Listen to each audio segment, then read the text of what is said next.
Kaže, protokoli, cijelo vreme su sa nama. Vi ste izaslanik ministra i čim ste... Ono kada pričamo kad je leto. Kad je letnje vreme, Pa ja sam išao na... Ima neki, da, ima benefite. Zamenik direktora kliničkog centra. Samo vi radite, slobodno, neću na osmeću. Ima 7 vrsta rasvete što tiče soba. Sve su sobe dvokrevetne sa prirodnom ovom ventilacijom.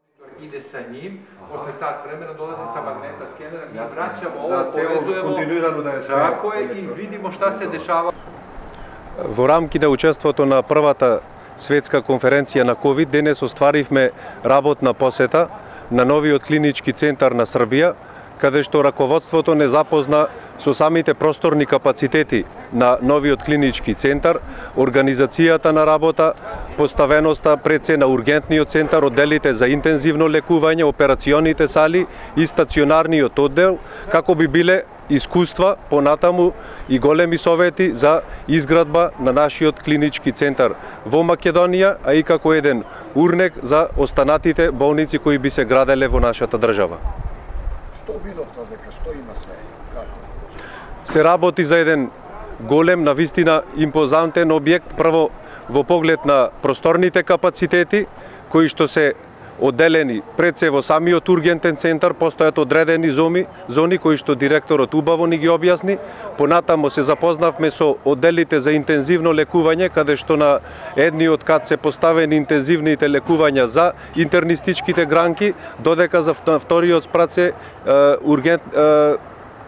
практично одделот за интензивно лекување на хируршките гранки и трансплантационата хирургија, додека во останатите 8 спрата се наоѓаат стационарни соби, како што ќе кажат подетално директорите, се работи за еднокреветни, двокреветни соби, на вистина еден голем капацитет кој што ги исполнува сите европски можности за современо лекување и би бил еден добар пример за нас, за понатамо во изградбата, како што кажав, на нашиот клинички центар, кој што се надевам ќе успееме да го направиме.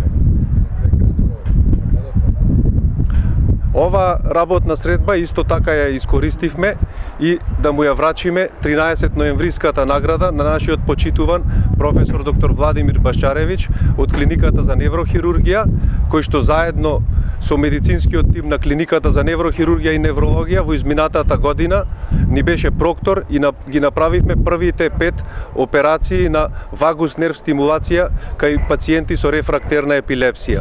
Така што имавме една средба со професорот каде што му беше врачена ова престижна награда на градот Скопје. Veliko mi je zadovoljstvo da sam danas bio domaćin zvanične delegacije Severne Republike Makedonije sa zamenikom ministra zdravlja koji je naš kolega i obišli smo zajedno klinički centar koji je pre mesec dana otvoren. Možemo da kažemo da ćemo mi u novom kliničkom centru imati 34 operacione sale, 7 angio sala, 3 magnetne rezonance, 9 skenera i 21 rengen kabinet. Pored toga mi smo poručili i stiže nam i Da Vincijev robot koji će u najskorije vreme biti pušten u rad. Sa kolegama iz Makedonije smo obišli ceo objekat i izneli naša iskustva u građenju objekata, sve probleme na koje smo mi nailazili, obzirom da je u planu izgradnja novog kliničkog centra u Skoplju i da ne bi nailazili na iste probleme na koje smo nailazili i mi. Nadamo se da ćemo u okviru Otvorenog Balkana imati prilike da još više razmenjujemo stručnu saradnju, jer je stručna saradnja ono što nas povezuje i ono što će nam omogućiti da još bolje koristimo kapacitete bilo kliničkog centra u Srbiji ili u Skoplju.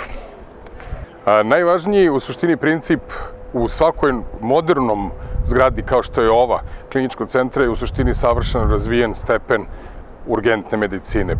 Primarna trijaža, razgraničenje stepena hitnosti je bio i fokus ove zgrade i organizacije celokupne službe u urgentnom centru, koji inače će držati 60% ove nove zgrade koja je sada puštena u rad i koja je izgrađena. Zašto je to važno? To je da se na samom ulazu u urgentni centar napravi primarna trijaža, to je razgraničenje koji pacijenti su hitni, a koji nisu.